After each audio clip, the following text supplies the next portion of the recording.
ओंकार सतनाम करता पुरख निरभउ निर्वैर अकाल मूरत अजूनी सैभ गुरप्रसाद। धन धन गुरु ग्रंथ साहिब जी महाराज, धन गुरु गोबिंद सिंह साहिब सच्चे पातशाह नदर करनी महाराज। भूल छिमो हमरी प्रभापन, भूलनहार कहाँ को मोसो। गुरु नानक साहिब जी पातशाह नदर करनी हजूर। वाहिगुरु जी का खालसा, वाहिगुरु जी की फतेह। आसा दी वार दी इस बाणी दे दर्शन असी करते हैं। बाणी दे दर्शन निराले हैं। बाणी नाल मन नूं इकमिक करना अपने मन नूं घेरन दी विधि है। मन दे पार जाण दी एक विधि गुरु नानक साहब ने प्रगट की है। सुरत शब्द पवसागर तरिए नानक नाम वखाणे। हजूर दी इस बाणी दे दर्शन निराले हैं। आप दी किरपा है, नदर है, महाराज दी किरपा है। अज विचार हो रहे हैं। चौथे पौड़ी दी असी विचार आरंभ करनी है और अपने आप विच यह बहुत डूंगी विचार है। वैसे तो महाराज दी हर गल निरंकार दी दृष्टि तो एकाग्र मन तो प्रगट होंदी है। तुर की बाणी आई तिन सगली चिंत मिटाई। पर इन्हां 500 सालों विच कई शब्दां दे उच्चारण और उहदे वरतों विच फर्क आ गया है। तो सानू उत्थे थोड़ा रुक के विचार थोड़ी डूंगी करनी पैंदी है।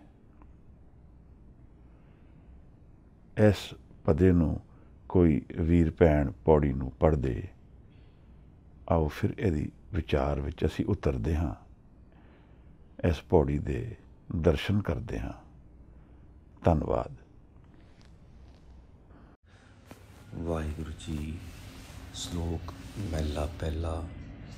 पै विच पवन वहे सदवाओ, पै विच चलने लख दरियाओ, पै विच अगन पड़ै वेगार, पै विच धरती तब्बे पार, पै विच इंद फिरै सिर पार, पै विच राजा धर्म द्वार, पै विच सूरज पै विच चंद, कोह करोड़ी चलत न अंत, पै विच सिद्ध बुद्ध सुरनाथ, पै विच आडाणे आकाश, पै विच जोध महाबलसूर, पै विच आवें जावें पूर, सगलिया पो लिखिया सिरलेख, नानक निर्भो निरंकार सच एक।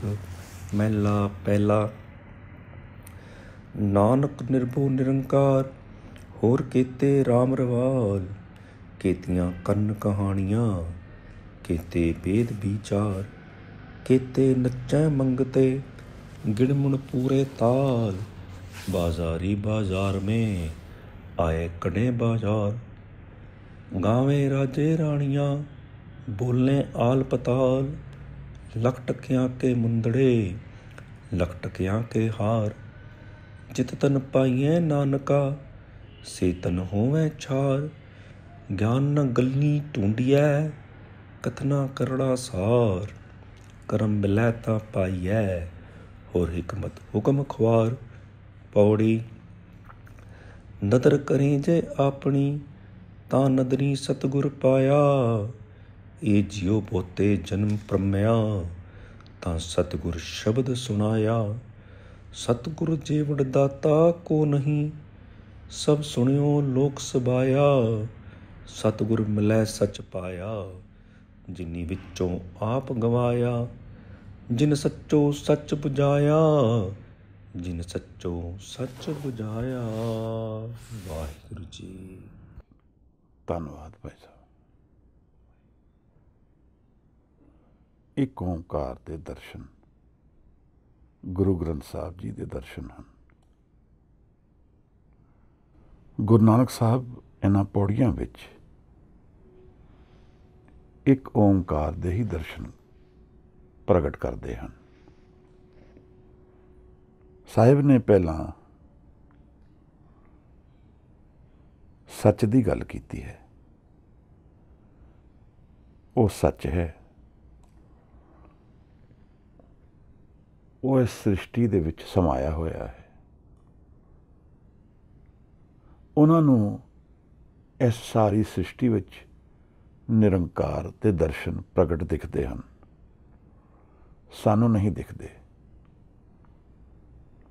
ਹਜ਼ੂਰ ਉਸ ਗੱਲ ਨੂੰ ਸਾਨੂੰ ਬਾਣੀ ਰਾਹੀਂ ਸੁਨੇਹਾ ਦਿੰਦੇ ਹਨ ਕਿ ਇਹ ਸੱਚੇ ਦੀ ਕੋਠੜੀ ਹੈ, ਇੱਥੇ ਸੱਚਾ ਵਸਦਾ ਹੈ, ਇਸ ਕਰਕੇ ਇਹ ਸਭ ਸੱਚ ਹੈ। ਫਿਰ ਉਹਦੀ ਵਡਿਆਈ ਦੀ ਗੱਲ ਸਾਨੂੰ ਸਮਝਾਉਂਦੇ ਹਨ। ਇਹ ਗੱਲ ਸਭ ਇੱਕ ਓਂਕਾਰ ਦੀ ਹੈ। ਫਿਰ ਮਹਾਰਾਜ ਵਿਸਮਾਦ ਵੱਲ ਸਾਨੂੰ ਲੈ ਜਾਂਦੇ ਹਨ, ਕੁਦਰਤ ਦੇ ਦਰਸ਼ਨ ਕਰਾਉਂਦੇ ਹਨ, ਉਹਦੀ ਸ਼ਕਤੀਆਂ ਦੀ ਦਰਸ਼ਨ ਕਰਦੇ ਹਨ। ਸਾਨੂੰ ਇਹ ਦੱਸਦੇ ਹਨ ਕਿ ਉਹਦੇ ਹੁੰਦੇ ਹੋਏ ਸਾਡੇ ਮਨ ਦਾ ਕੀ ਰਸਤਾ ਹੈ, ਅਸੀਂ ਕਿਵੇਂ ਉਸ ਤੋਂ ਬੇਮੁਖ ਹਾਂ। ਉਸ ਨਿਰੰਕਾਰ ਦੀ ਪ੍ਰੈਜ਼ੈਂਸ ਨੂੰ ਅਸੀਂ ਨਹੀਂ ਜਾਣ ਪਾਉਂਦੇ, ਪਰ ਉਸ ਨੂੰ ਅਵੋਇਡ ਕਰਨ ਦੇ ਯਤਨ ਵੀ ਕਰਦੇ ਹਾਂ। ਕਿਵੇਂ ਡਿਸਟਰੈਕਟ ਕਰੀਏ ਆਪਣੇ ਆਪ ਨੂੰ। ਸਾਡੇ ਮਨ ਦੀ ਖੇਡ ਉਹੀ ਰਹਿੰਦੀ ਹੈ। ਸਾਹਿਬ ਨੇ ਫਿਰ ਉਹ ਗੱਲ ਹੁਣ ਇੱਕ ਨਵੀਂ ਗੱਲ ਚਲਾਈ ਹੈ। ਇਹ ਭੈ ਸ਼ਬਦ ਨੂੰ ਵਿਚਾਰਨਾ ਜ਼ਰੂਰੀ ਹੈ। ਕਈ ਡਾਇਮੈਂਸ਼ਨਸ ਖੁੱਲ੍ਹਦੀਆਂ ਹਨ ਇਸ ਤੋਂ। ਮਹਾਰਾਜ ਨੇ ਦੱਸਿਆ ਹੈ ਕਿ ਸਭ ਕੁਝ ਸ੍ਰਿਸ਼ਟੀ ਜਿਹੜੀ ਚੱਲ ਰਹੀ ਹੈ ਉਸ ਦੇ ਭੈ ਵਿੱਚ ਚੱਲ ਰਹੀ ਹੈ। ਜੇ ਮੈਂ ਇਸ ਪਦੇ ਨੂੰ ਪੂਰੀ ਤਰ੍ਹਾਂ ਵਿਚਾਰ ਲਵਾਂ ਤਾਂ ਮੈਨੂੰ ਲੱਗਦਾ ਹੈ ਕਿ ਭੈ ਦਾ ਔਰ ਮੇਰੇ ਜੀਵਨ ਦਾ ਕੀ ਰਿਲੇਸ਼ਨਸ਼ਿਪ ਹੈ ਮੈਨੂੰ ਸਮਝ ਆ ਜਾਏਗਾ ਕਿ ਅਸੀਂ ਸਭ ਜਾਣਦੇ ਹਾਂ ਜਾਂ ਸੋਚਦੇ ਹਾਂ ਕਿ ਫੀਅਰ, ਡਰ ਇੱਕ ਨੈਗੇਟਿਵ ਇਮੋਸ਼ਨ ਹੈ, ਪਰ ਕੀ ਇਸ ਭੈ ਦਾ ਜੀਵਨ ਵਿੱਚ ਕੁਝ ਰੋਲ ਹੈ? ਕੋਈ ਉਹਦੀ ਇਸ ਸ੍ਰਿਸ਼ਟੀ ਦੀ ਚੱਲਣ ਵਿੱਚ ਫੀਅਰ ਦਾ ਕੋਈ ਰੋਲ ਹੈ, ਜਾਂ ਉਹ ਸਿਰਫ ਇੱਕ ਨੈਗੇਟਿਵ ਰੋਲ ਹੀ ਹੈ? ਮੇਰਾ ਔਰ ਫੀਅਰ ਦਾ ਕੀ ਰਿਲੇਸ਼ਨਸ਼ਿਪ ਹੈ? ਕੀ ਫੀਅਰ ਮੇਰੇ ਜੀਵਨ ਵਿੱਚ ਸਿਰਫ ਨੈਗੇਟਿਵ ਹੀ ਰੋਲ ਪਲੇ ਕਰਦਾ ਹੈ? ਮੇਰੇ ਜੀਵਨ ਤੋਂ ਬਾਹਰ ਦੀ ਜਿਹੜੀ ਸ੍ਰਿਸ਼ਟੀ ਹੈ, ਕੀ ਉੱਥੇ ਵੀ ਭੈ ਵਸਦਾ ਹੈ, ਫੀਅਰ ਵਸਦਾ ਹੈ? ਸਨ ਦੇ ਅੰਦਰ, ਸੂਰਜ ਦੇ ਅੰਦਰ ਇੱਕ ਨਿਊਕਲੀਅਰ ਰਿਐਕਸ਼ਨ ਹੁੰਦਾ ਹੈ। ਹਾਈਡਰੋਜਨ ਔਰ ਹੀਲੀਅਮ ਦਾ ਕੋਈ ਰਿਐਕਸ਼ਨ ਹੁੰਦਾ ਹੈ, ਉਸ ਤੋਂ ਹੀਟ ਬਣਦੀ ਹੈ। ਪਰ ਇਹ ਰਿਐਕਸ਼ਨ ਕਿਸ ਕਾਰਨ ਹੁੰਦਾ ਹੈ? ਕਿਸ ਅਸੂਲ ਤੋਂ ਹੁੰਦਾ ਹੈ? ਕਿਸ ਰੂਲ ਤੋਂ ਹੁੰਦਾ ਹੈ? ਚੰਦਰਮਾ ਦਾ ਇੱਕ ਹਿੱਸਾ ਧਰਤੀ ਦੇ ਨੇੜੇ ਤੇੜੇ ਘੁੰਮਦਾ ਹੈ, ਉਹਦੇ ਪਾਣੀ ਦੇ, ਧਰਤੀ ਦੇ ਪਾਣੀ ਤੇ ਵੀ ਅਕਸ ਪਾਉਂਦਾ ਹੈ, ਕਿਸੇ ਰੂਲ ਤੋਂ ਚੱਲਦਾ ਹੈ। ਪਰ ਉਸ ਰੂਲ ਨੂੰ ਕੌਣ ਬਣਾ ਰਿਹਾ ਹੈ?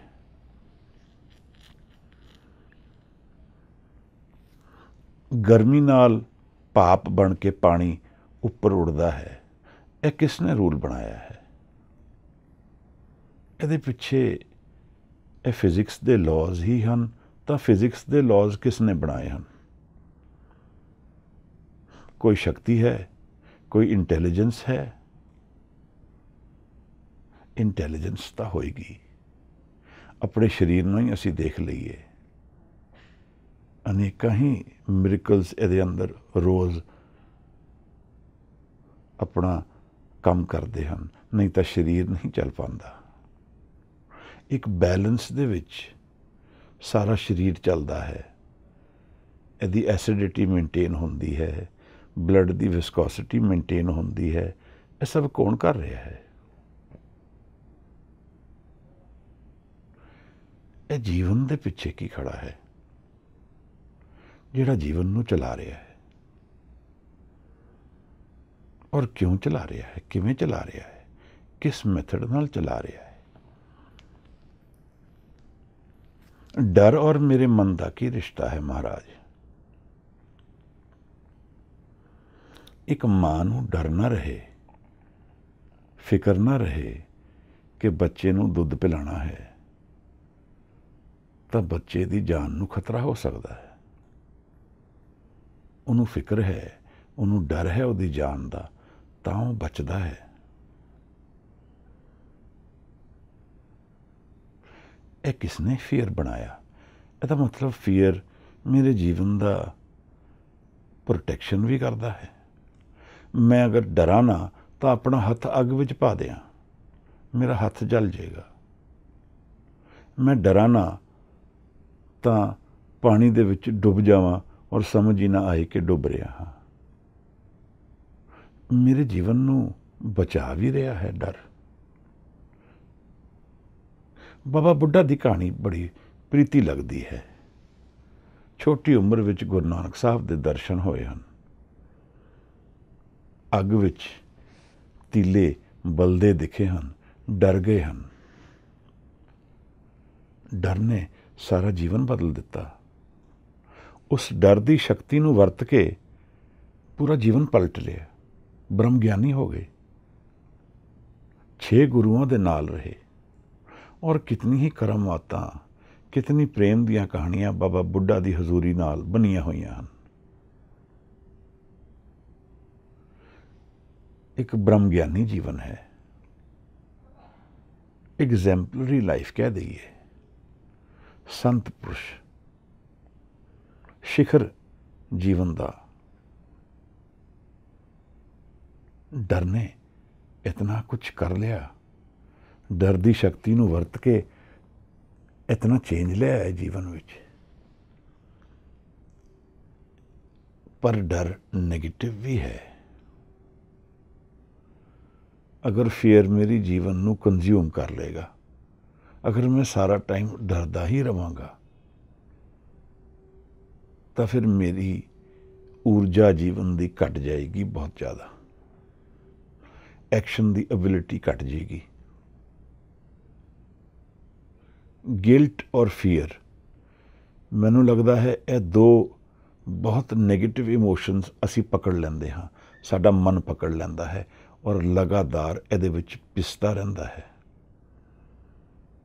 डर जो चाहुंदा हाँ नहीं मिले, या जो है वो ना चला जाए। डर तो यही है। चंगा भला इंसान कैंसर शब्द सुन के भय विच खलो जाता है, शरीर ते ना आ जाए किधरे। डर यह हुण डर का नेगेटिव एस्पैक्ट है जीवन का। इस तरह गिल्ट भी सानू कंज्यूम करती है। अज एक वीर का प्रेम फोन आया, प्रेम भरिया, पंथ लई व्याकुल सी। मैनू महसूस होया कि जिहड़ियां गल्लां पंथक तौर ते सानू विचारनियां चाहीदियां हन, जिहड़ियां मन दियां साडियां उलझनां सानू सांझियां करनियां चाहीदियां हन, ताकि जीवन कुछ सुलझ जाए, जीवन दे कुछ नाम दे रस वल टुर पए। संगत विच गल्लां उही चलनियां चाहीदियां हन, पर असी की चला रहे हैं? फिर उम्मीद की रखते हैं कि की होएगा साडे नाल? कुछ सोसाइटीज़ हन दुनिया दियां जिहड़ियां इन्हां उलझनां दे विच सुलझाण बन चलदियां हन, प्रेम दे आधार ते। प्रेम और डर का कोई रिश्ता है? भय और भाव ਇਹਦਾ कोई रिश्ता है महाराज? जपजी साहब की 38 की पौड़ी च ये दोनों शब्द आते हैं। भय भी आता है और भाव भी आता है। पर एक लाजमी गल समझण वाली यह है कि fear can be used as a positive stimulant of life, not necessarily consume us and make us less energetic। फिर यह किस ते डिपेंड करता है कि मैं डर नूं कन्वर्ट कर पावांगा कि नहीं। मैनूं लगदा है यह साडी हौमे ते डिपेंड करता है। असी कितने हौमे दे असर विच जी रहे हाँ और कितने नहीं, यह डिक्टेट करेगा कि मैं एक नैगेटिव इमोशन नूं पॉजिटिव बना लवांगा कि नहीं। जिहड़े दर्शन इस शब्द विच गुरु नानक साहब प्रगट कर रहे हैं, यह सानू देखने पॉसिबल नहीं हैं इन्हां अखां नाल, जिवें कि पहली पौड़ियां भी इस तरह ही हैं। इस पौड़ी नूं जान लेना विचारां विच मेरे भाव विच इंपॉसिबल है, पर इहदे ध्यान विच बैठ के इस पौड़ी नूं ध्यान विच मन विच उतार के मैं भय तो मुक्त हो सकता हाँ। मैनूं यह लगता है हजूर जिस दे दर्शन इस पौड़ी विच कर रहे हैं वो एक ओंकार है, और उहदा कनक्लूजन महाराज इस पौड़ी के अखीर विच दे रहे हैं। नानक निरभव निरंकार सच एक, एक ओंकार निरभव है, निराकार है, ओही है, होर सब दा प्रगटावा है। यह आज़ादी है जीवन की। इस पौड़ी नूं, इस अखीरली पंक्ति नूं मन के रूप में जान लेना भय तो आज़ाद होने की विधि है। गुरु नानक साहब को बाणी आ रही है और उस मन की अवस्था तो साहिब उस बाणी नूं प्रगट कर रहे हैं। सानू इस पौड़ी दे नाल सांझ पा लैनी, सांझ पा लैनी, भय नूं जान लेना है। और भय एक इहो जी इमोशन है जिहड़ी साडी सारी लाइफ नूं इंपैक्ट करता है। मैनू कित्थे बैलेंस ड्रॉ करना है डर दे नाल डील करते हुए। इस पौड़ी दे ध्यान विच मन नूं ज्ञान हो जाएगा।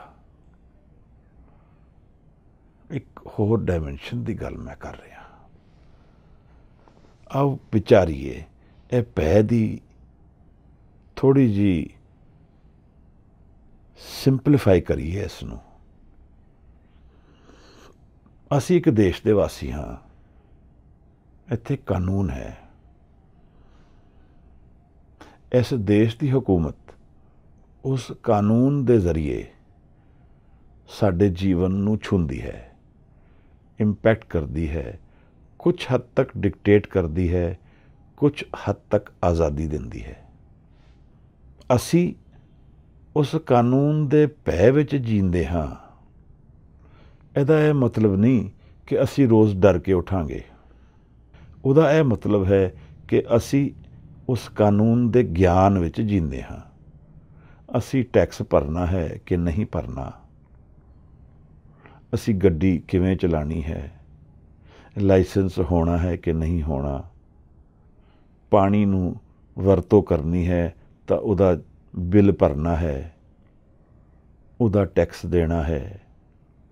कानून जो जो चीज़ां सानू डिक्टेट करता है, जदों असी उस हुक्म विच चलते हाँ तो फीयरलैस हो जाते हाँ, भय तो मुक्त हो जाते हाँ। ਪਰ ਜਦੋਂ ਅਸੀਂ ਉਹਨਾਂ ਕਾਨੂੰਨਾਂ ਦੀ ਉਲੰਘਣਾ ਵਿੱਚ ਜੀਂਦੇ ਹਾਂ ਤਾਂ ਫਿਰ ਡਰ ਕੇ ਜੀਂਦੇ ਹਾਂ। ਇਹ ਅਲੱਗ ਗੱਲ ਹੈ ਕਿ ਅੱਜ ਦੇ ਦੇਸ਼ ਵੀ ਕੁਝ ਕਾਨੂੰਨ ਦੀ ਦੁਰਵਰਤੋਂ ਕਰਦੇ ਹਨ, ਪਰ ਮੈਂ ਇੱਕ ਕਨਸੈਪਟ ਸਮਝਾਉਣ ਦੀ ਗੱਲ ਕਰ ਰਿਹਾ। ਇਸੇ ਤਰ੍ਹਾਂ ਇਸ ਸਾਰੀ ਸ੍ਰਿਸ਼ਟੀ ਵਿੱਚ ਕੁਝ ਕਾਨੂੰਨ ਹਨ, ਕੁਝ ਰੂਲਸ ਹਨ। ਜੋ ਜਨਮੇਗਾ ਉਹ ਮਰੇਗਾ, ਜੋ ਮਿਲੇਗਾ ਉਹ ਵਿਛੜੇਗਾ। ਸਿੰਪਲੀਫਿਕੇਸ਼ਨ ਵਿੱਚ ਸਮਝੀਏ, ਇਹ ਕੁਝ ਕਾਨੂੰਨ ਹਨ, ਕੁਝ ਰੂਲਸ ਹਨ। ਜਦੋਂ ਅਸੀਂ ਇਹਨਾਂ ਦੀ ਅਵੇਅਰਨੈਸ ਵਿੱਚ ਜੀਂਦੇ ਹਾਂ ਫਿਰ ਅਸੀਂ ਭੈ ਤੋਂ ਮੁਕਤ ਹੋ ਜਾਂਦੇ ਹਾਂ, ਪਰ ਉਹ ਕਾਨੂੰਨ ਸਾਡੇ ਜੀਵਨ ਨੂੰ ਡਿਕਟੇਟ ਕਰ ਰਹੇ ਹਨ। ਅਸੀਂ ਉਹਨਾਂ ਦੇ ਹੁਕਮ ਵਿੱਚ ਜੀ ਰਹੇ ਹਾਂ, ਤਾਂ ਭੈ ਦਾ ਇੱਕ ਐਕਸਪਲੇਨੇਸ਼ਨ ਹੁਕਮ ਬਣੇਗਾ। ਜਦੋਂ ਮੈਂ ਨਿਰੰਕਾਰ ਦੇ ਹੁਕਮ ਵਿੱਚ ਜੀ ਲਿਆ ਤਾਂ ਆਜ਼ਾਦ ਹੋ ਗਿਆ। ਉਸ ਹੁਕਮ ਦੇ ਭੈ ਵਿੱਚ ਜੀ ਲਿਆ, ਉਹਦੀ ਡੈਫਰੈਂਸ ਵਿੱਚ, ਉਹਦੀ ਰਿਸਪੈਕਟ ਵਿੱਚ ਜੀ ਲਿਆ ਤਾਂ ਮੈਂ ਆਜ਼ਾਦ ਹੋ ਗਿਆ। ਨਿਰੰਕਾਰ ਦਾ ਕੀ ਹੁਕਮ ਹੈ ਮਹਾਰਾਜ? ਭਈ ਪ੍ਰਾਪਤ ਮਾਨੁਖ ਤੇ ਹੁਰੀਆ, ਗੋਬਿੰਦ ਮਿਲਣ ਕੀ ਇਹ ਤੇਰੀ ਬਰੀਆ, ਅਵਰ ਕਾਜ ਤੇਰੇ ਕਿਤੇ ਨਾ ਕਾਮ, ਮਿਲ ਸਾਧ ਸੰਗਤ ਭਜ ਕੇਵਲ ਨਾਮ। ਇਸ ਤੁਕ ਦੀ ਪ੍ਰੈਕਟੀਕੈਲਿਟੀ ਔਰ ਇੰਪ੍ਰੈਕਟੀਕੈਲਿਟੀ ਔਰ ਇਹਦਾ ਅਵੇਅਰਨੈਸ ਇੱਕ ਅਲੱਗ ਡਿਸਕਸ਼ਨ ਹੈ, ਪਰ ਜੀਵਨ ਦੇ ਵਿੱਚ ਇੱਕ ਬੈਲੈਂਸ ਦੀ ਲੋੜ ਇਸ ਤਰ੍ਹਾਂ ਹੈ ਕਿ ਜਿਹੜੇ ਮੁੱਢਲੇ ਫਾਊਂਡੇਸ਼ਨਸ ਹਨ ਲਾਈਫ ਦੀਆਂ, ਉਹ ਨਾਮ ਦੇ ਆਧਾਰ 'ਤੇ ਖੜੀਆਂ ਹਨ। ਉਹਨਾਂ ਦੇ ਰਿਸਪੈਕਟ ਵਿੱਚ ਅਗਰ ਜੀਵਨ ਬਹੇਗਾ ਤਾਂ ਉਹ ਫੀਅਰਲੈਸ ਜੀਵਨ ਹੋਏਗਾ, ਪਰ ਉਹਦੇ ਰੈਫਰੈਂਸ ਵਿੱਚ, ਉਸ ਨਾਮ ਦੀ ਅਵੇਅਰਨੈਸ ਵਿੱਚ ਅਸੀਂ ਉਹਨੂੰ ਭੈ ਕਹਿ ਸਕਦੇ ਹਾਂ ਕਿ ਉਹਦੇ ਭੈ ਵਿੱਚ ਜੀ ਰਹੇ ਹਾਂ, ਪਰ ਉਸ ਤੋਂ ਮੁਕਤ ਹਾਂ ਕਿਉਂਕਿ ਉਹਦੇ ਰਿਸਪੈਕਟ ਵਿੱਚ ਜੀ ਰਹੇ ਹਾਂ। ਜਿਵੇਂ ਬਾਬਾ ਬੁੱਢਾ ਨੇ ਭੈ ਨੂੰ ਕਨਵਰਟ ਕਰ ਲਿਆ, ਫਿਰ ਇਹ ਭੈ ਪ੍ਰੇਮ ਬਣ ਜਾਏਗਾ। 38ਵੀਂ ਪੌੜੀ ਵਿੱਚ ਇਸੇ ਤਰ੍ਹਾਂ ਦੇ ਕੁਝ ਦਰਸ਼ਨ ਸਾਨੂੰ ਭੈ ਔਰ ਭਾਵਨਾ ਦੇ ਮਿਲਦੇ ਹਨ। ਮਹਾਰਾਜ ਜੋ ਗੱਲ ਸਾਨੂੰ ਸਮਝਾ ਰਹੇ ਹਨ ਕਿ ਇਹ ਸਾਰੀ ਸ੍ਰਿਸ਼ਟੀ ਵਿੱਚ ਚੰਦ, ਸੂਰਜ, ਪਾਣੀ, ਹਵਾ, ਇਹ ਸਾਰੀ ਕੁਦਰਤ ਦੀ ਸ਼ਕਤੀ, ਇਹ ਸਾਰਾ ਕੁਝ ਜੋ ਸਾਡੇ ਆਲੇ ਦੁਆਲੇ ਹੈ ਉਹ ਸਭ ਭੈ ਵਿੱਚ ਹੈ। ਇੱਕ ਉਹਦੇ ਹੁਕਮ ਵਿੱਚ ਹੈ ਔਰ ਉਹਦੀ ਉਲੰਘਣਾ ਵਿੱਚ ਹੈ ਤਾਂ ਉਹਦੇ ਡਰ ਵਿੱਚ ਵੀ ਹੈ।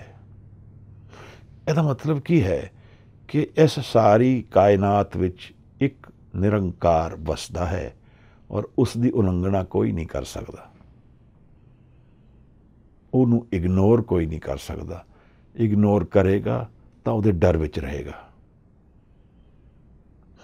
ਜੋ ਵੀ ਈਗੋ ਬੇਸਡ ਮਨ ਵਿੱਚ ਜੀਏਗਾ ਉਹਦੇ ਡਰ ਵਿੱਚ ਰਹੇਗਾ, ਭਾਵੇਂ ਉਹਦੇ ਕੋਲ ਸਾਰੀਆਂ ਸ਼ਕਤੀਆਂ ਹੋਣ, ਦੁਨੀਆਵੀ ਪੈਸਾ ਹੋਏ, ਸ਼ੋਹਰਤ ਹੋਏ, ਪਰ ਉਹ ਭੈ ਦੇ ਵਿੱਚ ਰਹੇਗਾ ਕਿਉਂਕਿ ਉਹ ਨਿਰੰਕਾਰ ਦੀ ਹੁਕਮ ਵਿੱਚ ਨਹੀਂ ਹੈ, ਉਹ ਹੰਕਾਰ ਦੇ ਹੁਕਮ ਵਿੱਚ ਜੀ ਰਿਹਾ ਹੈ। ਜਦੋਂ ਮੇਰਾ ਜੀਵਨ ਨਿਰੰਕਾਰ ਤੋਂ ਟੁੱਟ ਕੇ ਜੀਏਗਾ ਤਾਂ ਉਹ ਡਰ ਉੱਥੇ ਜ਼ਿਆਦਾ ਹੋਏਗਾ। ਤਾਂ ਫਿਰ ਮਹਾਰਾਜ ਨੇ ਇੱਥੇ ਇਹ ਵੀ ਸਮਝਾ ਦਿੱਤਾ ਇਸ ਪੌੜੀ ਵਿੱਚ ਕਿ ਇਸ ਡਰ ਤੋਂ ਆਜ਼ਾਦ ਕਿਵੇਂ ਹੋਣਾ ਹੈ। ਔਰ ਮੇਰਾ ਮਨ ਉਸ ਨੂੰ ਕਿਵੇਂ ਨੈਗੇਟਿਵਲੀ ਵਰਤਦਾ ਹੈ, ਇੱਕ ਤਰ੍ਹਾਂ ਦਾ ਮਜ਼ਾਕ ਬਣਾ ਦਿੰਦਾ ਹੈ, ਬਾਜ਼ਾਰੀ ਗੱਲ ਬਣਾ ਦਿੰਦਾ ਹੈ ਹੁਕਮ ਦੀ, ਉਹਦੀ ਹਜ਼ੂਰੀ ਦੀ।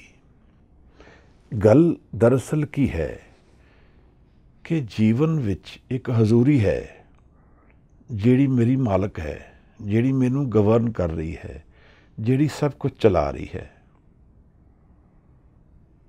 ਮੈਂ ਉਹਦੇ ਵਿੱਚ ਪਿੱਠ ਕਰਕੇ ਜੀਆਂਗਾ ਜਾਂ ਉਹਦੀ ਇਗਨੋਰੈਂਸ ਵਿੱਚ ਜੀਆਂਗਾ ਜਾਂ ਉਹਦੇ ਡਿਸਰਿਗਾਰਡ ਵਿੱਚ ਜੀਆਂਗਾ ਤਾਂ ਮੇਰਾ ਜੀਵਨ ਕੁਝ ਹੋਰ ਹੋਏਗਾ ਔਰ ਮੈਂ ਉਹਦੇ ਡਰ ਵਿੱਚ, ਯਾਨੀ ਕਿ ਉਹਦੇ ਹੁਕਮ ਨੂੰ ਜਾਣ ਕੇ ਜੀਆਂਗਾ, ਤਾਂ ਮੇਰਾ ਜੀਵਨ ਕੁਝ ਹੋਰ ਹੋਏਗਾ।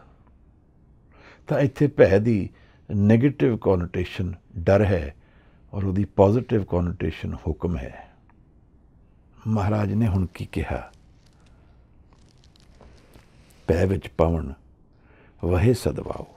ਇਹ ਵਹਿ ਰਿਹਾ ਹੈ, ਹਵਾ ਵਹਿੰਦੀ ਹੈ, ਮਾਝੀ ਦਾ ਸ਼ਬਦ ਹੈ, ਵਹਿ ਰਿਹਾ ਹੈ, ਪਵਨ ਵਹਿੰਦੀ ਹੈ। ਇਹ ਵੀ ਕਿਸੇ ਰੂਲ ਵਿੱਚ ਬਹਿ ਰਹੀ ਹੈ। ਜਿੱਥੇ ਲੋ ਪ੍ਰੈਸ਼ਰ ਹੋਏਗਾ ਉੱਥੇ ਉਸ ਵੱਲ ਹਵਾ ਜਾਏਗੀ। ਮੀਂਹ ਪਿਆ ਬਹੁਤ ਜ਼ਿਆਦਾ, ਲੋ ਪ੍ਰੈਸ਼ਰ ਔਰ ਹਾਈ ਪ੍ਰੈਸ਼ਰ ਦੀ ਖੇਡ ਵਿੱਚ ਹਵਾ ਚੱਲਦੀ ਹੈ। ਇਹ ਸਾਰੀ ਸ੍ਰਿਸ਼ਟੀ ਦਾ ਸਾਈਕਲ ਹੀ ਉਸ ਤਰ੍ਹਾਂ ਚੱਲ ਰਿਹਾ ਹੈ। ਤਾਂ ਮਹਾਰਾਜ ਸਮਝਾ ਰਹੇ ਹਨ ਕਿ ਪਵਨ ਵੀ ਉਹਦੇ ਵਿੱਚ ਵਹਿ ਰਹੀ ਹੈ। ਭੈ ਵਿੱਚ ਚੱਲੇ ਲੱਖ ਦਰਿਆਓ।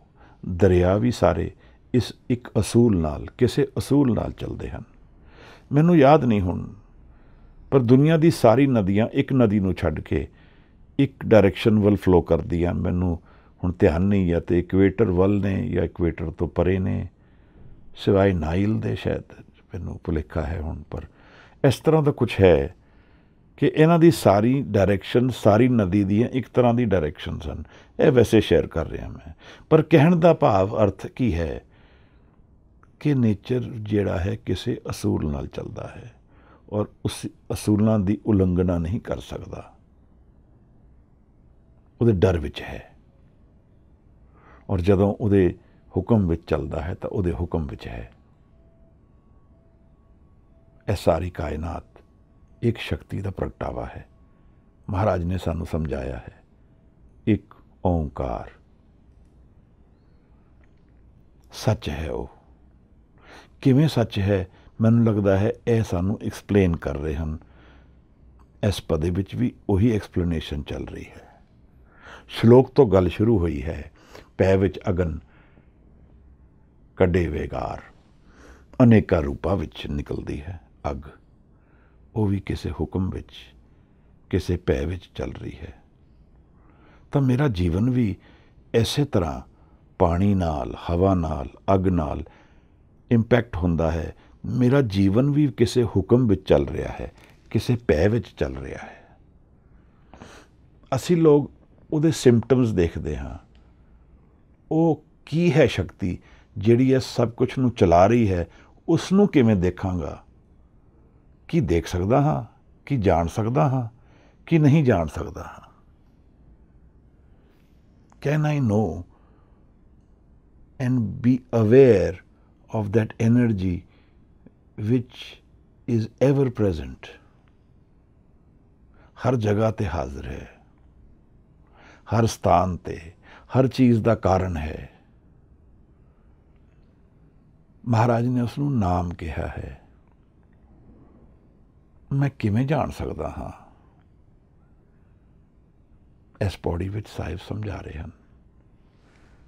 ਭੈ ਤੋਂ ਮੁਕਤ ਹੋਣ ਦੀ ਵਿਧੀ ਦੱਸ ਰਹੇ ਹਨ। ਸਾਨੂੰ ਅਗਰ ਡਰ ਲੱਗਦਾ ਹੈ ਤਾਂ ਇਸ ਪੌੜੀ ਨੂੰ ਧਿਆਨ ਨਾਲ ਪੜ੍ਹਨਾ ਬਣਦਾ ਹੈ। ਅੱਜ ਇੱਕ ਵੀਰ ਵਿਚਾਰਦੇ ਸਨ, ਜਪਜੀ ਸਾਹਿਬ ਅਸੀਂ ਕਿਤਨੀ ਵਾਰ ਕਰਦੇ ਹਾਂ। ਮਨ ਵਿੱਚ ਇੱਕ ਭਾਵਨਾ ਆਈ, ਇਤਨੀ ਡੂੰਗੀ ਬਾਣੀ ਹੈ, ਵਿਚਾਰਾਂ ਤੋਂ ਪਰੇ ਹੈ।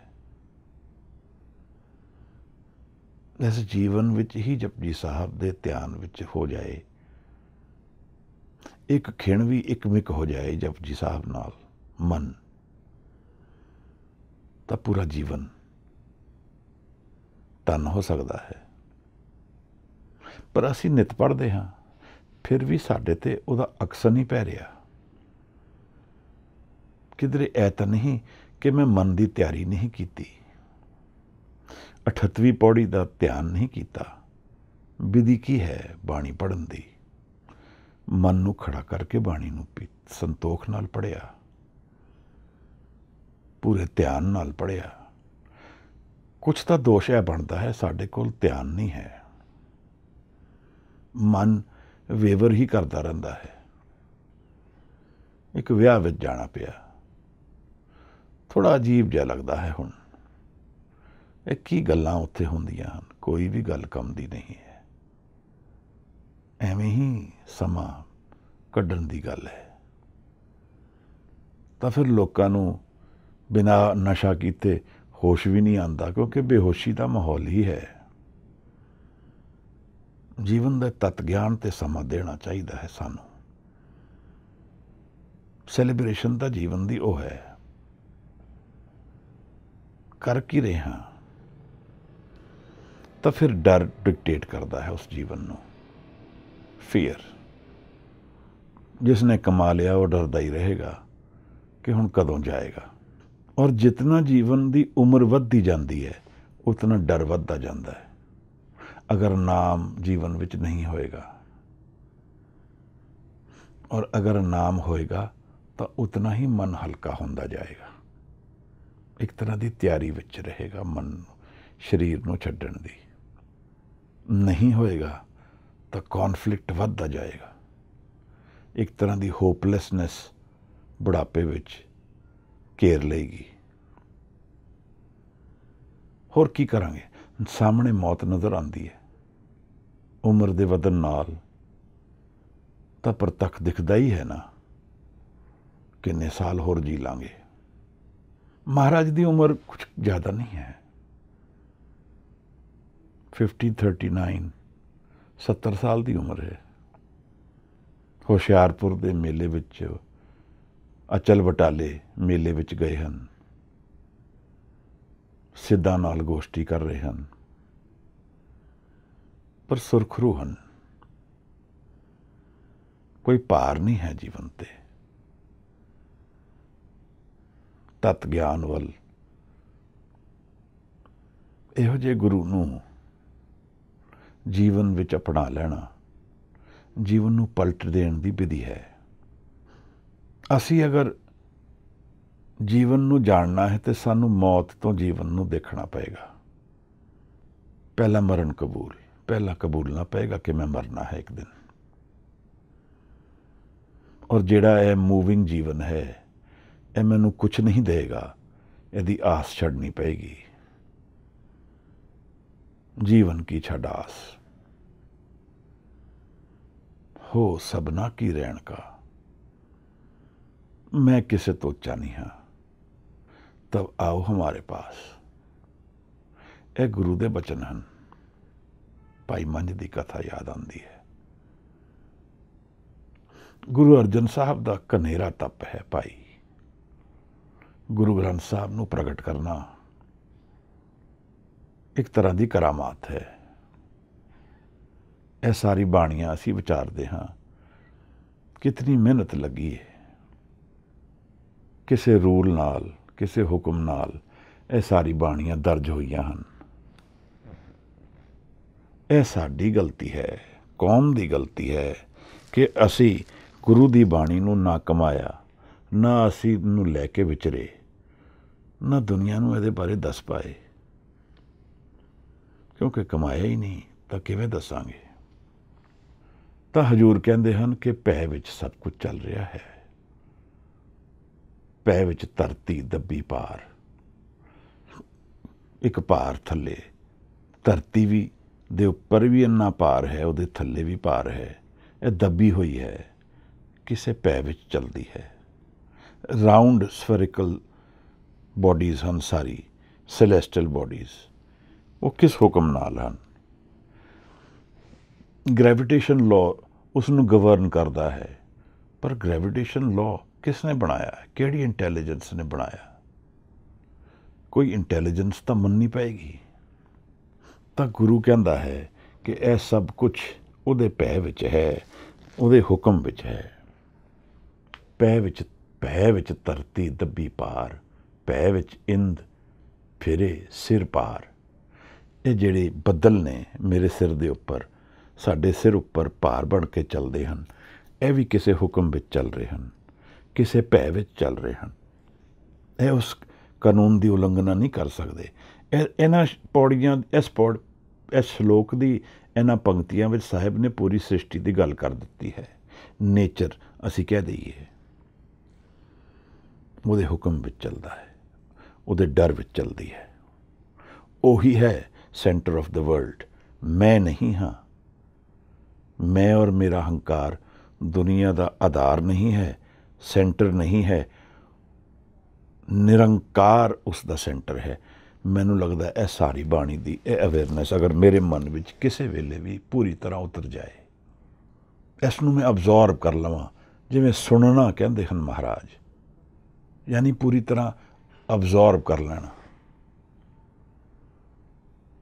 अजकल अध्यात्म की गल ते भी असी डिबेट करते हैं।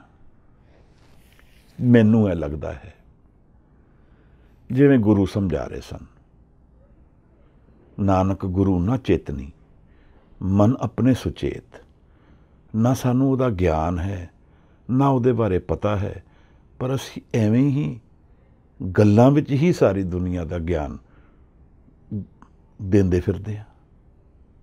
आप तो कुछ पता नहीं है कि अपना की होएगा कल, मेरी मन की की अवस्था है, पर असी ज्ञान देंदे हैं। बड़ी कमाल की गल है। जिन्हां चीज़ां नूं जानन लई शायद जीवन की PhD करनी पे, उन्होंने असी बड़ा हल्का समझते हैं। मैथमैटिक्स ते 4 साल लगा देंगे हैं, मैथमैटिक्स फिर भी पूरी तरह नहीं आती, पर जीवन की है, मन की है, एकाग्र मन की है, इसनूं कमाण विच जीवन निकल जाए तां भी पूरी तरह नहीं समझ आएगी, पर असी जान लेंदे हैं, असी उस ते कटाक्ष कर लेंदे हैं, क्योंकि सुनना नहीं है साडी एबिलिटी। सुनन तो पहला ही असी जवाब तैयार कर लेंदे हैं या उसनूं जज करते हैं, जजमेंट विच बैठ जाते हैं निरंकार दे। मन मेरा बड़ा हिकमत है, सियाणा है, बहुत तेज है, वो निरंकार नूं भी मन ढा लैंदा है, जब तक स्वासन कर सकता है, पर उहदे फिर रिपरकशनस कौन सहेगा। गल तां यह है। गुरु साहब सानू हजूर यह दस रहे हैं कि जिहड़ा सेंटर ऑफ लाइफ है, सेंटर ऑफ लाइफ तो भाव की है कि जीवन का आधार, फाउंडेशन, वो निरंकार है। मेरा मन हौमे रूपी मन नहीं है। यह बड़ी अपने आप विच एक रेवलेशन है जिहड़ा जीवन बदल सकती है।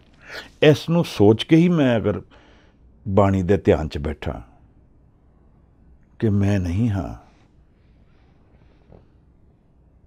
वो है, तो हौमे गिरन लग पेगी। गुरु की हजूरी तां जीवन विच आंदी है जदों हौमे गिरदी है, नहीं तो दीवार रूपी हौमे कूड़ दी पाल बन के सारा जीवन नरक बना देंदी है। गम चे बाशत गफलत अज याद खुदा, कादे तो दुख है महाराज, किस कारण दुख है। गम चे बाशत गफलत अज याद खुदा, उस खुदा दी याद विच गाफल हो जाना, केयरलैस हो जाना गम दी बुनियाद है। उस दे वल मुख करके गुरमुख बढ़ता है इंसान। पै विच राजा धर्म द्वार, ये जिहड़े धर्म दे गवर्न कर रहे हैं रूल्स, वो भी उहदे पै विच चल रहे हैं। जिहड़े कमांड विच हन, राजे हन, उस फील्ड दे, मौत दे या जीवन दे, वो सारे उहदे हुक्म विच हन। हर जगह उहदा हुक्म चलता है। पै विच सूरज, पै विच चंद, यह सब कुछ, चंद्रमा, सूरज, सब उहदे इशारियां ते घूम रहे हैं। रोज़ उदय हुंदा है, रोज़ अस्त हुंदा है, नित दा कम है। कहो करोड़ी चलत ना अंत। महाराज कहते हैं कोई उहदा अंत नहीं है। करोड़ ही करोड़ उहदी गल्लां करते हैं, उहदे बारे दसते हैं। ਕਈ ਕਰੋੜ ਮੀਲ ਚੱਲਦੇ ਹਨ। ਇਹ ਸਭ ਕੁਝ ਚੱਲਣਾ ਹੋ ਰਿਹਾ ਹੈ ਉਹਦੇ ਹੁਕਮ ਵਿੱਚ। ਕਹ ਕਰੋੜੀ ਚਲਤ ਨਾ ਅੰਤ।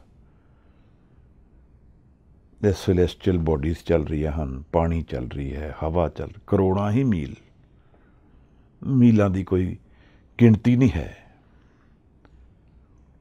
ਪੈ ਵਿੱਚ ਸਿੱਧ, ਬੁੱਧ, ਸੁਰਨਾਥ ਤਾਂ ਜੀਵਨ ਵਿੱਚ ਵੀ ਜਿਨ੍ਹਾਂ ਨੇ ਗਿਆਨ ਪ੍ਰਾਪਤ ਕਰ ਲਿਆ, ਜਿਨ੍ਹਾਂ ਨੇ ਸਾਧ ਲਿਆ ਮਨ ਨੂੰ, ਬੁੱਧ ਜਿਨ੍ਹਾਂ ਨੇ ਜਾਣ ਲਿਆ ਜੀਵਨ ਨੂੰ, ਜਿਹੜੇ ਸੁਰ ਹਨ, ਦੇਵਤੇ ਰੂਪ ਹਨ, ਨਾਥ ਹਨ ਜੀਵਨ ਦੇ, ਉਹ ਵੀ ਉਹਦੇ ਹੁਕਮ ਵਿੱਚ ਹਨ। ਭਾਵ ਨਿਰੰਕਾਰ ਤੋਂ ਬਿਨਾਂ ਕੁਝ ਵੀ ਨਹੀਂ ਹੈ। ਹਰ ਜਗ੍ਹਾ ਉਸ ਦਾ ਆਧਾਰ ਹੈ, ਫਾਊਂਡੇਸ਼ਨ ਹੈ, ਉਸ ਦੀ ਪ੍ਰੈਜ਼ੈਂਸ ਹੈ, ਸਾਨੂੰ ਨਹੀਂ ਦਿਖਦਾ ਹੈ। ਅਸੀਂ ਇੱਕ ਪੱਖ ਜੀਵਨ ਦਾ ਦੇਖਦੇ ਹਾਂ, ਸਾਡੇ ਮਨ ਵਿੱਚ ਪੂਰਾ ਦੇਖਣ ਦੀ ਐਬਿਲਿਟੀ ਨਹੀਂ ਹੈ, ਕਿਉਂਕਿ ਮਨ ਹੀ ਅਧੂਰਾ ਹੈ। ਸ਼ਾਇਦ ਅਸੀਂ ਅਗਰ ਇੱਕ ਝਲਕ ਕਦੇ ਮਨ ਨੂੰ ਪੂਰੀ ਤਰ੍ਹਾਂ ਉਹਦੀ ਕਿਰਪਾ ਨਾਲ ਮਨ ਦੇ ਜ਼ਰੀਏ ਦੇਖ ਪਾਈਏ ਤਾਂ ਸਾਨੂੰ ਦੁਨੀਆ ਕੁਝ ਹੋਰ ਦਿਖੇ। ਹਰ ਜਗ੍ਹਾ ਸਭ ਕੁਝ ਅੱਖਾਂ ਨਾਲ ਤਾਂ ਦਿਖੇਗਾ, ਪਰ ਮਨ ਤੋਂ ਕੁਝ ਹੋਰ ਮਹਿਸੂਸ ਹੋਏਗੀ, ਕੁਝ ਹਜ਼ੂਰੀ ਦਿਖੇਗੀ। ਇਹ ਲੱਗਦਾ ਹੈ ਸਾਹਿਬ ਦੀ ਬਾਣੀ ਤੋਂ, ਪੈ ਵਿੱਚ ਆਡਾਣੇ ਆਕਾਸ਼। ਇਹ ਜੋ ਖਿੱਚਿਆ ਹੋਇਆ ਆਕਾਸ਼ ਹੈ, ਇਹ ਵੀ ਸਭ ਉਹਦੇ ਹੁਕਮ ਵਿੱਚ ਹੈ, ਉਹਦੇ ਡਰ ਵਿੱਚ ਹੈ। ਪੈ ਵਿੱਚ ਜੋਧ ਮਹਾਬਲ ਸੂਰ, ਯੋਧੇ ਵੀ, ਸੂਰਮੇ ਵੀ, ਦੁਨੀਆ ਵਿੱਚ ਜਿਤਨੇ ਪਾਵਰਫੁਲ ਲੋਕ ਵੀ ਹਨ ਉਹਦੇ ਪੈ ਵਿੱਚ ਹਨ। ਪੈ ਵਿੱਚ ਆਵੇ ਜਾਵੇ ਪੂਰ, ਆਉਂਦੇ ਜਾਂਦੇ ਹਨ। ਸਰੀਰ ਚਲਾ ਜਾਂਦਾ ਹੈ, ਇਨਸਾਨ ਮਾਤ ਲੋਕ ਛੱਡ ਦਿੰਦਾ ਹੈ, ਫਿਰ ਕਈ ਆਉਂਦੇ ਹਨ, ਕਈ ਚਲੇ ਜਾਂਦੇ ਹਨ। ਇਸ ਮੂਵਮੈਂਟ ਦੇ ਸੈਂਟਰ ਵਿੱਚ ਕੀ ਹੈ? ਜਿਵੇਂ ਯੂਥ ਵਿੱਚ ਇਹ ਸਾਰੀ ਸ੍ਰਿਸ਼ਟੀ ਯੂਥ ਦੇ ਆਲੇ ਦੁਆਲੇ ਘੁੰਮ ਰਹੀ ਹੋਏ, ਕਿ ਸਾਰੀ ਐਨਰਜੀ ਜੀਵਨ ਦੀ ਯੂਥ ਚਲਾਉਂਦਾ ਹੈ, ਫਿਰ ਬਜ਼ੁਰਗ ਹੁੰਦਾ ਹੈ, ਫਿਰ ਉਹ ਮਾਤ ਲੋਕ ਛੱਡ ਕੇ ਚਲਾ ਜਾਂਦਾ ਹੈ। ਇੱਕ ਸੰਸਾਰ ਘੁੰਮ ਰਿਹਾ ਹੈ, ਪਰ ਉਹਨੂੰ ਕੌਣ ਚਲਾਉਂਦਾ ਹੈ? ਉਹ ਐਨਰਜੀ ਕੌਣ ਦੇ ਰਿਹਾ ਹੈ? ਉਹਨਾਂ ਦੇ ਵਿੱਚ ਕੌਣ ਵਸਦਾ ਹੈ? ਹੁਕਮ ਔਰ ਭੈ ਦੇ ਰਾਹੀਂ ਨਿਰੰਕਾਰ ਸਾਡੇ ਸਾਰਿਆਂ 'ਚ ਵਿਰਾਜਮਾਨ ਹੈ, ਸਭ ਨੂੰ ਚਲਾ ਰਿਹਾ ਹੈ। ਆਪਣੇ ਹੁਕਮ ਅਨੁਸਾਰ ਉੱਠ ਜਾਣਗੇ ਲੋਕ, ਹੁਕਮ ਅਨੁਸਾਰ ਨਵੇਂ ਜਨਮ ਲੈਣਗੇ, ਹੁਕਮ ਅਨੁਸਾਰ ਰਹਿਣਗੇ, ਹੁਕਮ ਅਨੁਸਾਰ ਚਲੇ ਜਾਣਗੇ, ਹੁਕਮ ਅਨੁਸਾਰ ਸਮਾ ਵੀ ਜਾਣਗੇ। ਜੋ ਸਮਾ ਜਾਣਗੇ ਉਹ ਆਵਾਗਾਉਣ ਤੋਂ ਮੁਕਤ ਹੋ ਜਾਣਗੇ, ਮੂਵਮੈਂਟ ਤੋਂ ਮੁਕਤ ਹੋ ਜਾਣਗੇ। ਭਾਵੇਂ ਸਰੀਰ ਜਨਮ ਲੈ ਜਾਂ ਨਾ ਲੈ, ਮਨ ਥਿਰਤਾ ਵਿੱਚ ਆ ਜਾਏਗਾ। ਇਹ ਉਹਦੀ ਕਿਰਪਾ ਨਾਲ ਹੁੰਦਾ ਹੈ।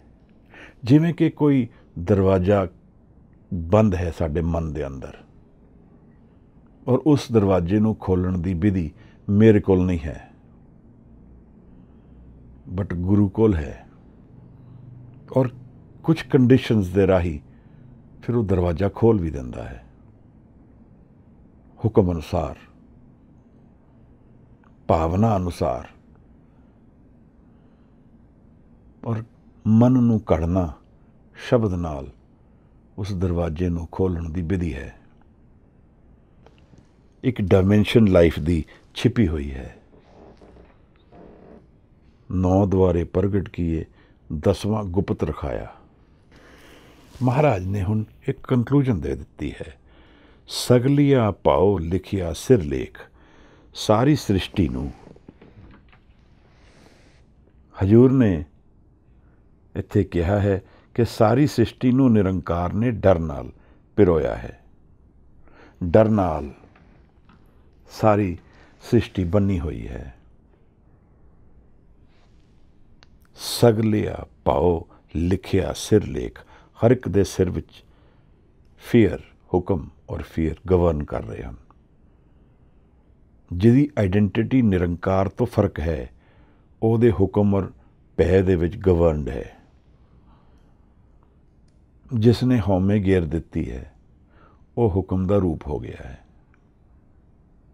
ਫਿਰ ਮਹਾਰਾਜ ਕਹਿੰਦੇ ਹਨ, ਕੌਣ ਹੈ ਜੋ ਨਿਰਭਉ ਹੈ?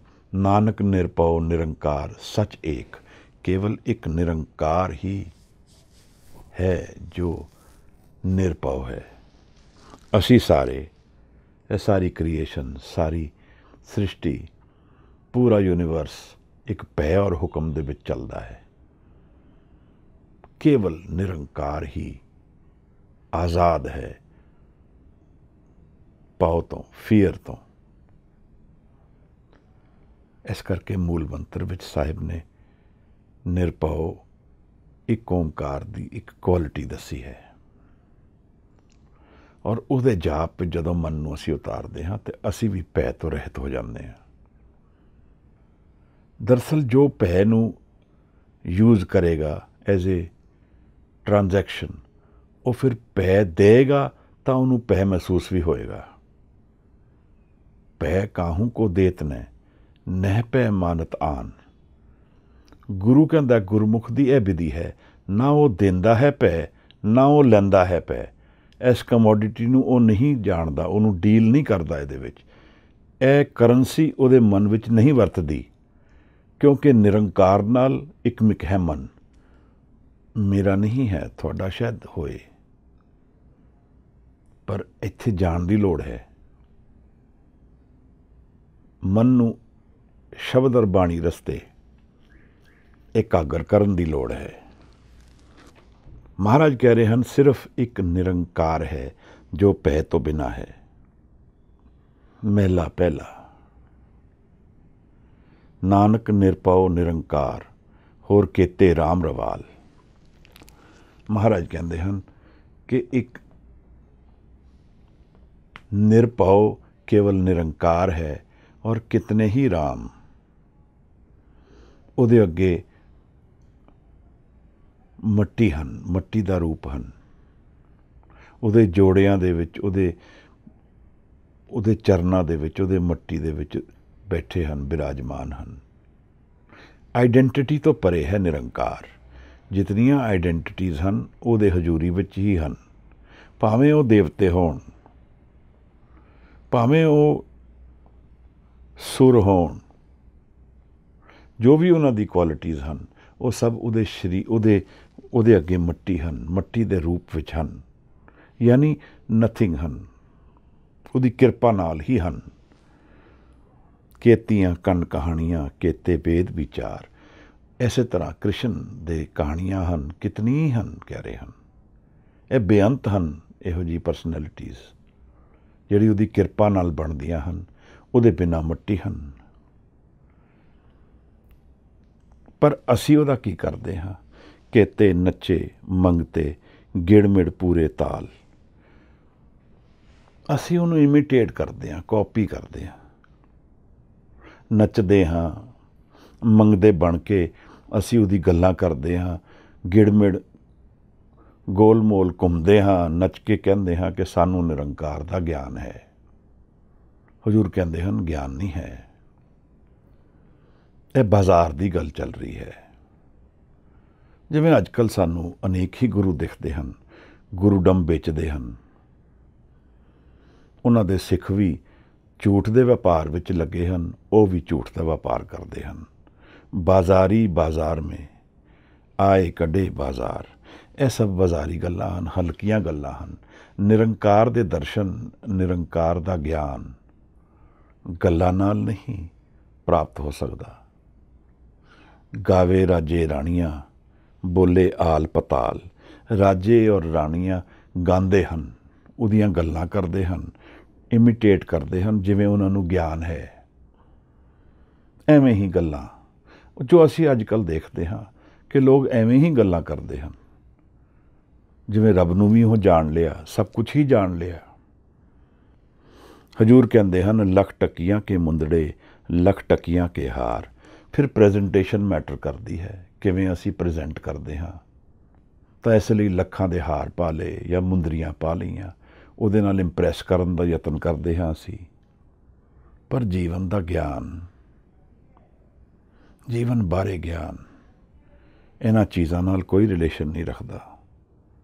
ਮਹਾਰਾਜ ਕਹਿੰਦੇ ਨੇ, ਜੇ ਧਨ ਪਾਈਏ ਨਾਨਕਾ ਸੇ ਧਨ ਹੋਵੇ ਛਾਰ। ਜਿਸ ਧਨ ਵਿੱਚ ਇਹ ਸਾਰਾ ਕੁਝ ਪਾ ਰਹੇ ਹਾਂ, ਹਾਰ ਪਾ ਰਹੇ ਹਾਂ, ਮੁੰਦਰੀਆਂ ਪਾ ਰਹੇ ਹਾਂ, ਇੰਪ੍ਰੈਸ ਕਰਨ ਦਾ ਯਤਨ ਕਰਦੇ ਹਾਂ ਦੁਨੀਆ ਨੂੰ ਕਿ ਸਾਨੂੰ ਗਿਆਨ ਹੈ। ਹਜ਼ੂਰ ਕਹਿ ਰਹੇ ਨੇ, ਉਹ ਤਾਂ ਸਰੀਰ ਵੀ ਮਿੱਟੀ ਹੋਏਗਾ ਇੱਕ ਦਿਨ। ਕੀ ਮੁੱਲ ਹੈ ਉਹਦਾ ਸਮੇਂ ਦੇ ਅੰਦਰ? ਹੰਕਾਰੀ ਆਦਮੀ, ਜਿਵੇਂ ਪਿਛਲੀ ਪੌੜੀ ਵਿੱਚ ਸਾਹਿਬ ਨੇ ਦੱਸਿਆ ਸੀ, ਗਲ ਸੰਗਲ ਵੱਡਾ ਹੋਵਾ ਦੁਨੀਦਾਰ। ਜਦੋਂ ਦੁਨੀਆ ਵਾਲਾ ਵੱਡਾ ਹੋ ਗਿਆ, ਪੂਰਾ ਹੋ ਗਿਆ, ਤਾਂ ਉਹਦਾ ਕੁਝ ਵੀ ਮੁੱਲ ਨਹੀਂ ਰਹਿ ਗਿਆ। ਸੰਗਲ ਪਾ ਕੇ ਗਿਆ, ਟਰੈਪਡ ਗਿਆ, ਬੰਦੀ ਬਣ ਕੇ ਗਿਆ, ਜੀਵਨ ਚੋਂ ਬੰਨਿਆ ਹੋਇਆ। ਗਿਆਨ ਨਾ ਗੱਲੀ ਢੂੰਡੀਏ ਕਥਨਾ ਕਰੜਾ ਸਾਰ। ਹਜ਼ੂਰ ਕਹਿੰਦੇ ਨੇ, ਗਿਆਨ ਨਹੀਂ ਜੀਵਨ ਦਾ ਹੈ ਇਹਨਾਂ ਕੋਲ। ਇਹਦਾ ਗਿਆਨ ਦੀ ਗੱਲ ਕਰਨਾ ਹੀ ਜਿਵੇਂ ਲੋਹੇ ਦੇ ਚਨੇ ਚਬਾਣੇ ਹੈ, ਕਥਨਾ ਕਰੜਾ ਸਾਰ। ਹਜ਼ੂਰ ਕਹਿੰਦੇ ਤੇ ਡਾਇਮੈਂਸ਼ਨ ਹੀ ਕੁਝ ਹੋਰ ਹੈ। ਇਹਨੂੰ ਬਾਜ਼ਾਰ 'ਚ ਲੈ ਆਏ, ਨਾ ਕੁਛ ਪਤਾ ਹੈ, ਨਾ ਉਹਦਾ ਗਿਆਨ ਹੈ, ਬਸ ਉਸਦੀ ਗੱਲਾਂ ਹੀ ਕਰਦੇ ਰਹਿ ਗਏ।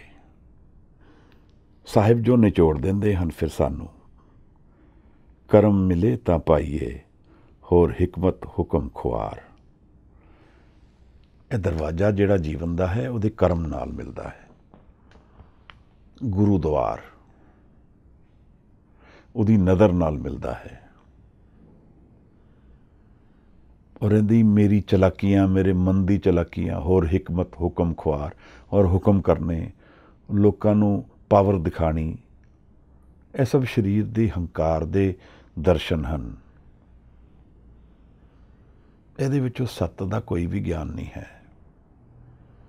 ਇਸ ਸਾਰੀ ਸ੍ਰਿਸ਼ਟੀ ਵਿੱਚ ਉਹਦਾ ਡਰ ਪ੍ਰੀਵੇਡ ਕਰਦਾ ਹੈ, ਉਹਦਾ ਹੁਕਮ ਪ੍ਰੀਵੇਡ ਕਰਦਾ ਹੈ।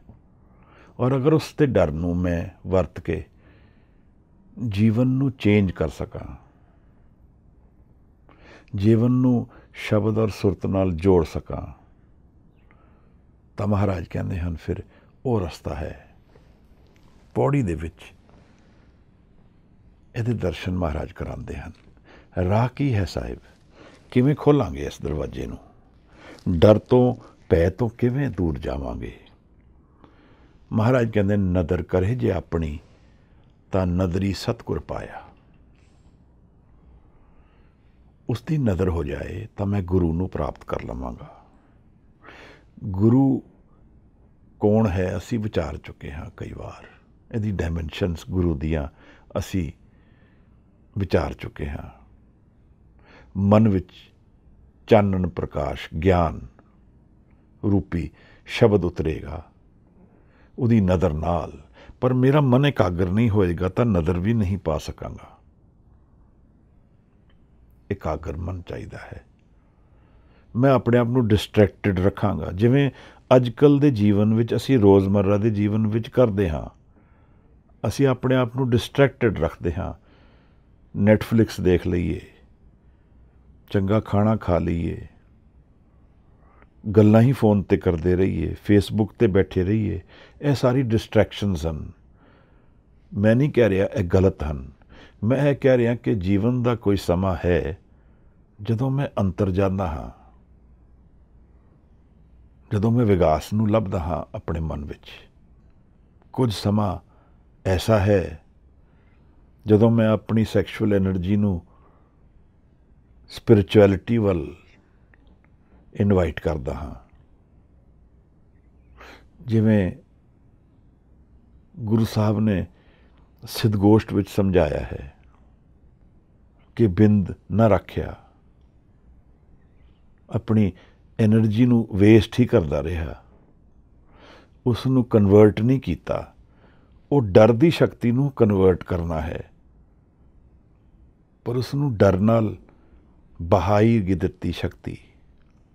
इतना डर ने मेरे जीवन ਨੂੰ ਕੰਜ਼ਿਊਮ ਕਰ ਲਿਆ ਕਿ ਮੈਂ ਉਹਨੂੰ ਕਨਵਰਟ ਹੀ ਨਹੀਂ ਕਰ ਪਾਇਆ। ਮਹਾਰਾਜ ਕਹਿੰਦੇ ਨੇ ਕਿ ਇਹ ਜਿਉ ਬਹੁਤੇ ਜਨਮ ਭਰਮਿਆ ਤਾਂ ਸਤਿਗੁਰ ਸ਼ਬਦ ਸੁਣਾਇਆ। ਕਿਤਨੇ ਜਨਮਾਂ ਜਨਮਾਂ ਦੇ ਅਸੀਂ ਭਟਕੇ ਹੋਏ ਹਾਂ, ਸਾਨੂੰ ਸ਼ਾਇਦ ਆਪ ਨਾ ਪਤਾ ਹੋਏ। ਲੋੜ ਹੈ ਇਸ ਸਰੀਰ ਵਿੱਚ ਰਹਿੰਦੇ ਹੋਏ ਤਤ ਗਿਆਨ ਨੂੰ ਲੱਭਣ ਦੀ, ਉਸ ਗਿਆਨ ਵੱਲ ਜਾਣ ਦੀ ਜਿਹੜਾ ਅੰਤਰਮੁਖੀ ਗਿਆਨ ਹੈ। ਮਨ ਤੂੰ ਜੋਤ ਸਰੂਪ ਹੈ, ਆਪਣਾ ਮੂਲ ਪਛਾਣ। ਸਾਹਿਬ ਕਹਿੰਦੇ ਹਨ ਕਿ ਇਹ ਬਹੁਤ ਜਨਮ ਦੀ ਭਟਕਣਾ ਹੈ, ਤਾਂ ਸ਼ਬਦ ਸੁਣਾਉਂਦਾ ਹੈ ਉਹ। ਮੈਂ ਸ਼ਬਦ ਪੜ੍ਹਦਾ ਹਾਂ, ਜਦੋਂ ਮੈਂ ਗਿਰ ਜਾਂਦਾ ਹੈ ਤਾਂ ਸ਼ਬਦ ਸੁਣਦਾ ਹੈ। ਫਿਰ ਤੁਰਕੀ ਬਾਣੀ ਦੀ ਗੱਲ ਸਾਹਿਬ ਨੇ ਸਾਨੂੰ ਦੱਸੀ ਹੈ। ਜੈਸੀ ਮੈਂ ਆਵੇ ਖਸਮ ਕੀ ਬਾਣੀ ਦੱਸੀ ਹੈ। ਵਾਹੋ ਵਾਹੋ ਬਾਣੀ ਨਿਰੰਕਾਰ ਦੱਸਿਆ ਹੈ। ਸੁਰਤ ਸ਼ਬਦ ਭਵ ਸਾਗਰ ਤਰੀਏ। ਬੌਧ ਧਰਮ, ਬੋਧੀ ਧਰਮਾ ਚੀਨ ਨੂੰ ਲੈ ਗਿਆ ਇੱਕ ਇਨਸਾਨ।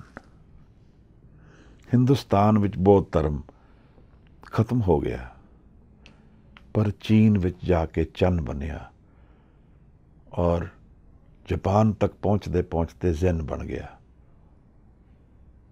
ਅੱਜ ਜ਼ੈਨ ਮੋਨੈਸਟਰੀਜ਼ ਚੱਲਦੀਆਂ ਹਨ ਜਾਪਾਨ ਵਿੱਚ।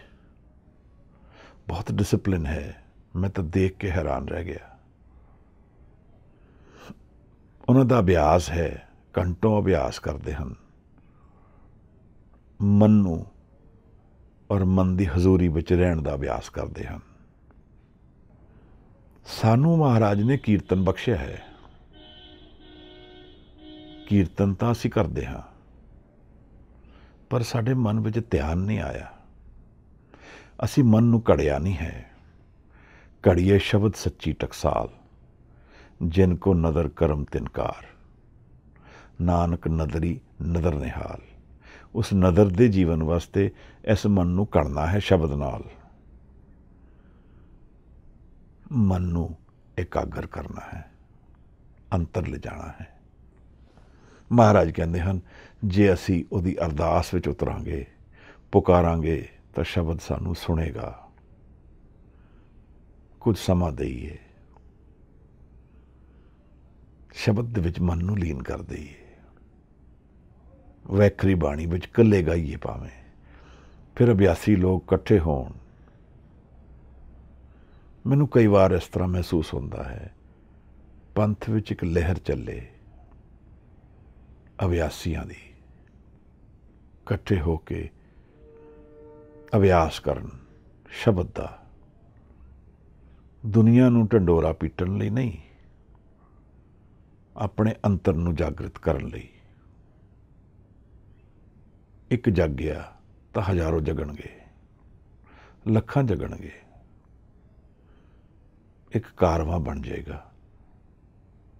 ਲੋੜ ਹੈ ਉਸ ਨਾਮ ਦੀ ਹਜ਼ੂਰੀ ਦੀ। ਮੇਰੇ ਮਨ ਨੂੰ, ਆਪ ਦੇ ਮਨ ਨੂੰ, ਸਾਡੇ ਪਰਿਵਾਰਾਂ ਨੂੰ, ਦੇਸ਼ ਨੂੰ, ਕੌਮ ਨੂੰ, ਪੰਥ ਨੂੰ, ਦੁਨੀਆ ਨੂੰ, ਸਰਬੱਤ ਦੇ ਭਲੇ ਦਾ ਮਾਰਗ ਨਾਮ ਹੈ। ਉਸ ਨਾਮ ਵਿੱਚ ਮੇਰਾ ਮਨ ਬਹਿ ਜਾਏ ਤਾਂ ਇੱਕ ਆਜ਼ਾਦੀ ਬਰਖੇਗੀ ਦੁਨੀਆ ਵਿੱਚ। ਪ੍ਰਤੀਬਿੰਬ ਉਹਦਾ ਅਕਸ ਪਏਗਾ ਹਰ ਫੁੱਲ ਵਿੱਚ, ਮਹਿਕ ਆਏਗੀ ਹਰ ਇੱਕ ਦੀ ਚਾਲ ਵਿੱਚ। ਦੁਨੀਆ ਬਦਲੇਗੀ ਮਹਾਰਾਜ। ਸਤਿਗੁਰ ਜੇਵੜ ਦਾਤਾ ਕੋ ਨਹੀਂ। ਗੁਰੂ ਹੀ ਇਸ ਦੁਨੀਆ ਦਾ ਸਤ ਹੈ। ਸਭ ਸੁਣੀਏ ਲੋਕ ਸਭਾਇਆ। ਇਹ ਸਭ ਸੁਣਦੇ ਹਾਂ ਅਸੀਂ, ਸਭ ਨੂੰ ਸੁਣਨਾ ਚਾਹੀਦਾ ਹੈ। ਉਹਦੇ ਵਰਗਾ ਕੋਈ ਹੋਰ ਨਹੀਂ ਹੈ। ਦੁਨੀਆ ਦਾ ਸੈਂਟਰ ਹੀ ਉਹ ਹੈ। ਪੂਰਾ ਪੁਰਸ਼ ਨਿਰੰਕਾਰ ਹੈ ਇੱਕ ਅਲੱਗ। ਅਸੀਂ ਸਭ ਅਧੂਰੇ ਘੁੰਮਦੇ ਹਾਂ। ਉਸ ਗੁਰੂ ਦੀ ਕਿਰਪਾ ਨੂੰ ਉਡੀਕਦੇ ਹਾਂ, ਮੰਗਦੇ ਹਾਂ, ਉਹਦੀ ਤਿਆਰੀ ਵਿੱਚ ਲੱਗੇ ਹਾਂ। ਨਦਰ ਕਰੇ ਜੇ ਆਪਣੀ ਤਾਂ ਨਦਰੀ ਸਤਿਗੁਰ ਪਾਇਆ। सब दुनिया देख के ही हैरान होंदी है कि असी हौमे विच चलदे हां, निरंकार दी डिनायल विच जीवन जींदे हां और फिर उस ते कटाक्ष भी कर लेंदे हां। एक सबजैक्ट की सानू नॉलेज नहीं है बिल्कुल, पर एक्सपर्ट्स बने फिरदे हाँ सारे। महाराज भी बाणी विच दसदे हन, सतगुर मिलिए सच पाइए पाया, जिन विचों आप गवाया। जब तक हौमे नहीं गिरेगी तो गुरु नूं मिलना नहीं हो पाएगा। हौमे नामे नाल विरोध है, दोए न वसेक थाए। मैं डरदा हाँ जीवन तो, उस भै नूं नाम विच कन्वर्ट करन दी विधि महाराज दस रहे हैं। गुरु दी हजूरी विच उस भै नाल जाइए तां फिर जिन सच्चो सच बुझाया, उसने फिर सानू सच दा ज्ञान दे देना है। मेरे मन विच वो दरवाजे खुल जाणगे जिहड़े झूठ नूं त्याग के मैं सच नूं जाण लवांगा। जे वो नज़र करे अपनी, यह भ्रमण जिहड़ा मेरा मूवमेंट है मन दी, जिवें महाराज सिद्धगोष्ठ विच भी कहंदे सन, क्या भविए सच सूचा होए, साच शब्द बिन मुक्त न कोए। जन्मा जन्मां दा भ्रमण निरंकार दे हजूरी विच शब्द दे नाल असी मुका सकते हाँ। गुरु नानक साहब निरंकार दे दर्शन करते हुए सानू इस वास्ते इनवाइट करते हैं। हजूर नूं अनेकां ही प्रणाम हैं, धन्नवाद हैं और अरदास है कि महाराज साडे जीवन ते मन ते साडी सुरत ते एकाग्रता बख्शो, जागृति बख्शो। जग जाइए हजूर, मन मेरा सतवल टुर पवे। आप अपनी कृपा रखनी, अरदास करनी है महाराज। अज दी विचार इतनी प्रवान करनी। बहुत धन्यवाद। वाहिगुरु जी का खालसा, वाहिगुरु।